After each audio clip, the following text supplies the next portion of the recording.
My name is Tapash Baniwal, a grade 12 student, probably a confused teenager and an introvert. I'm still in the process of finding an answer to the question, who am I? Growing up, I discovered a bunch of interests. But if you ask me what I want to do next, I still don't have a clear answer. Even if I think I know, I can't answer it with a lot of conviction. I don't have a success story of mine to share, nor many awards in my cabinet to showcase.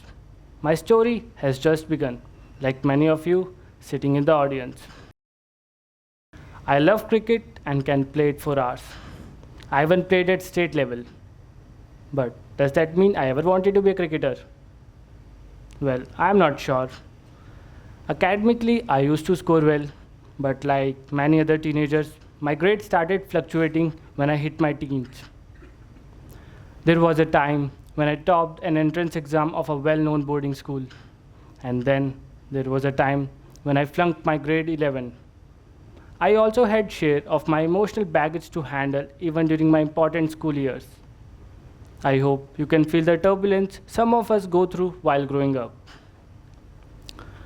It's not about failing a grade, it's about everyday struggles for teens like us for whom glamour, popularity, and social media aren't always an option. How do we survive? How do we overcome these failures or handle days when we feel emotionally shattered? Well, I'm here to explore these questions with you today. Now, let's press the rewind button and go back to our childhood days.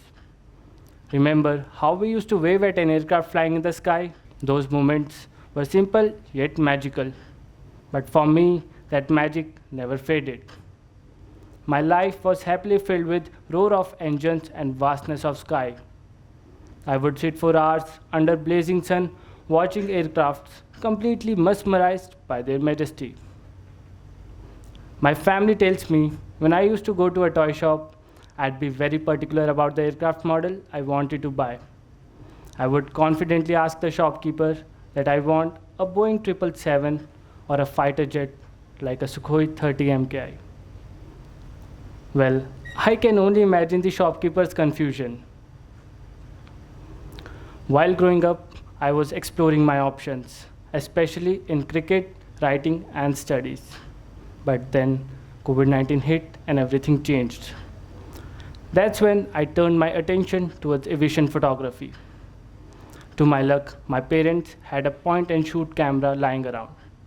Since my grandfather was a passionate photographer, and he even tried his hands on air-to-air photography during his service in Indian Air Force. I started clicking pictures of airliners and military transporters under the harsh midday April sun when it was scorching hot, but capturing those metal birds were an awesome sight. As lockdown continued, even those aircrafts became a rare sight. I still remember the aircraft I saw after a while was a Sapicat Jaguar IB, flying in close formation at just 2,000 feet above sea level. The roar of its engine was a turning point for me. During Galwan clash, MiG-21 Bisons were deployed at Chandigarh Air Force Station. Capturing those fighter jets required a lot of precision, accuracy, and quick decision making. Initially, I failed miserably. My every shot was blurred.